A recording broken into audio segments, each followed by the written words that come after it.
É com muita alegria e satisfação estamos aqui na SAUS 2026, na 7ª Jornada Alagoana de Ultrassonografia e Medicina Fetal. E temos a honra de receber Dr. Gustavo Uchoa. Dr. Gustavo Uchoa, advogado, especialista na área da saúde e tributária. Dr. Gustavo, é um prazer tê-lo aqui em nosso estúdio de arena aqui de perguntas e podcast. E quando veio agora em 2026, veio muitas informações sobre a tributação, a carga tributária. O que é que significa isso na área da saúde? Essa mudança tributária que está existindo?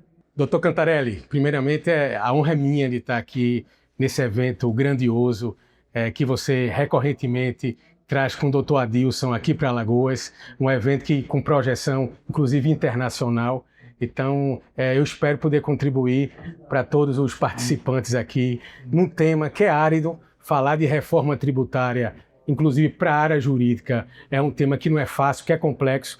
E minha tarefa hoje é fazer com que seja o mais leve possível esse formato aqui de podcast do evento. Eu acho que vai permitir que a gente converse de uma forma que todo mundo saia com algum aprendizado aqui. Essa vai ser minha missão. Que bacana. E que impacto pode ter essa reforma tributária na área da saúde, Gustavo? Pois é, eu acho que de início é importante que se faça um panorama geral do que realmente é essa tão falada reforma tributária. O sistema é o IVA dual, que na verdade está substituindo impostos federais como PIS e COFINS pelo CBS e impostos estaduais ICMS e ISS pelo IBS.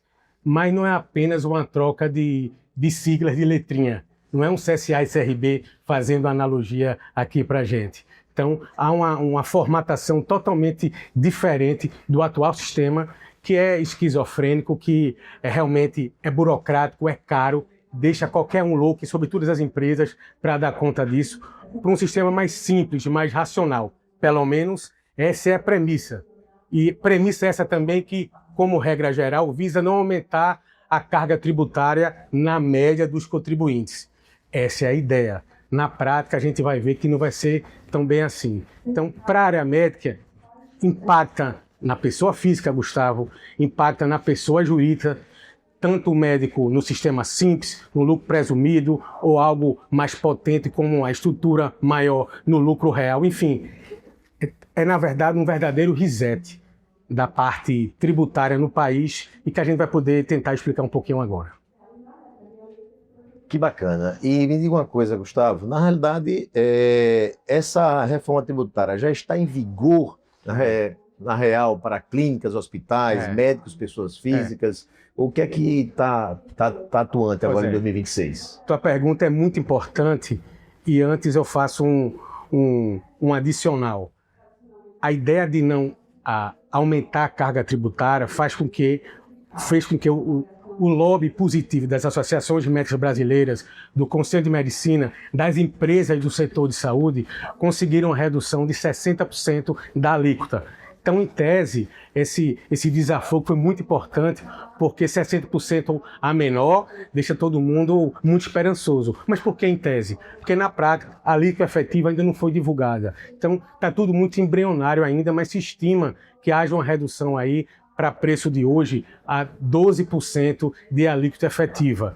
E quanto à vigência, é importante falar que lá no início eu me baseei muito em CBS e IBS, mas o imposto sobre renda, Gustavo, o imposto da alta renda dos médicos que faturam acima de R$50 mil mensais, que felizmente é a grande massa da classe média que compõe a classe média do Brasil, tem um impacto de imediato. A partir de janeiro desse ano, já começou a vigorar essa tributação da alta renda. Daí aquela correria no final do ano passado para se fazer distribuição de lucros e dividendos via ata de acordo de sócios até dezembro. Para quê? Para que nos próximos 3 anos, até 2028, todo o rendimento que ele tribute acima de 50 mil seja isento, desde que a contabilidade tenha lastro financeiro para distribuir aqueles lucros e dividendos conforme ao faturamento da empresa. Então, há um impacto hoje efetivo, desde janeiro, na parte do imposto de renda, que é o imposto de renda, e aquele demais imposto que eu falei, aquela sopa de letrinhas, IBS, CBS, é palautinho, Gustavo. Começa em 2027 e vai até 2032. 33, ela começa o sistema efetivo. Perfeito, perfeito. Então, Gustavo, nessa contextualização geral, assim, que você já está fazendo essa contextualização para quem está nos ouvindo aqui, como médico, o que é que a gente deve se proteger, o que é que a gente deve caminhar ou procurar um especialista para que você não venha pagar mais impostos indevidos e pagar o que realmente é necessário e que seja honestamente, corretamente. Você fez uma pergunta pertinente e já fez uma colocação que tem todo sentido. Tem que procurar um especialista, não só da advocacia, eu não estou aqui advogando de causa própria, mas contadores. Então são profissionais que trabalharão em conjunto para fazer uma verdadeira anamnese, para fazer o diagnóstico do médico, para que possa enquadrar se faz sentido ele trabalhar na pessoa física ou na pessoa jurídica, qual o regime que ele vai adotar, se é simples, se é lucro presumido, por quê? Algo importante que eu deixei para falar agora é que esse sistema ele mudou e criou um sistema de crédito.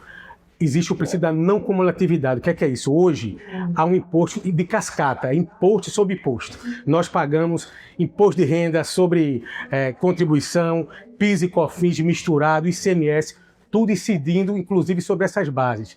Esse atual sistema ele preconiza não haver essa incidência em cascata. E vai haver um sistema de crédito. Então, a partir do momento que o médico, na tua especialidade, adquira um equipamento para fazer ultrassom, ele vai poder deduzir da carga tributária dele o custo desse equipamento. Então, todos os insumos da carga ele vai ser dedutível. Mas se ele tiver em determinado regime, como o simples, isso não vai ser possível. Então, tem que haver um estudo, Gustavo, com profissionais que realmente entendam para fazer um planejamento fiscal. O que é que vai fazer mais sentido? Ele ficar na pessoa física, na jurídica, em que regime, para ver qual a carga tributária que vai ser mais eficiente, mais inteligente, que ele otimize e pague menos imposto.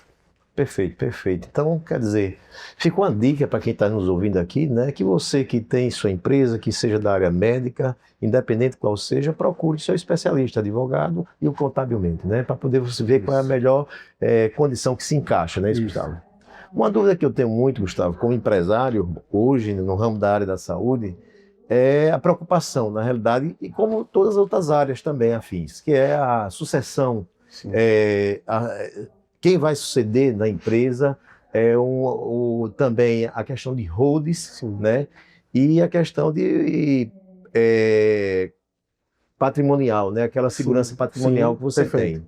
O que você, como advogado, poderia explicar para a gente aqui detalhadamente, cada uma dessa aí, que pudesse nos acolher, que a gente pudesse ter essa preocupação já de agora, para não deixar problema para a família, para não deixar problema depois para ser resolvido, e que você possa ter um escritório de advocacia que possa suceder essas informações todas.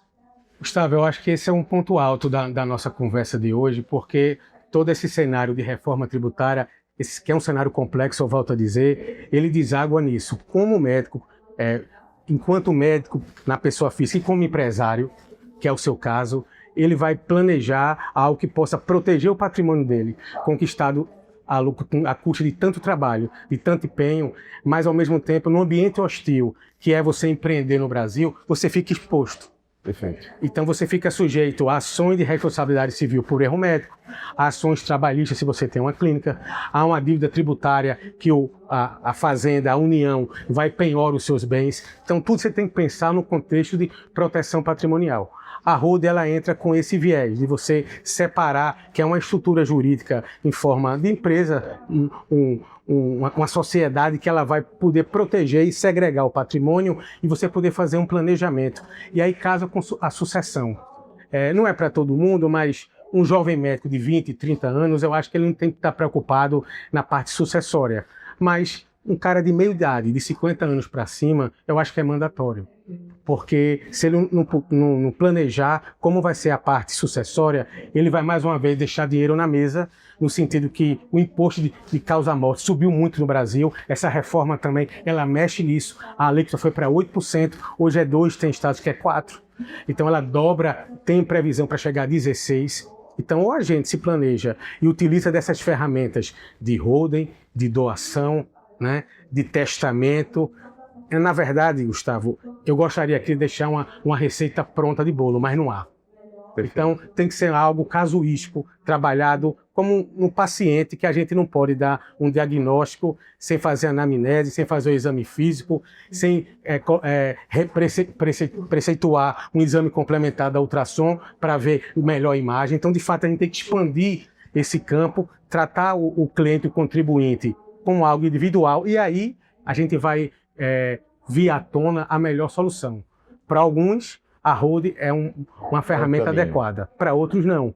Quanto mais sênior a idade, quanto maior o patrimônio, quanto mais casamento a pessoa tiver, quanto maior for intricada a sua relação pessoal, profissional, sua capacidade financeira for maior, se empresário você for, todo esse conjunto vai caminhando para uma Hold patrimonial, uma Hold familiar, para você fazer um planejamento, uma engenharia mais sofisticada para ter uma eficiência tributária. E quanto menos jovem, quanto mais jovem, talvez não seja necessário você complicar tanto o que pode ser simples. Então é mais ou menos esse o cenário. Perfeito. Obrigado, Gustavo Uchoa, pela sua participação sempre aqui. Nos orgulha tê-lo aqui na nossa jornada.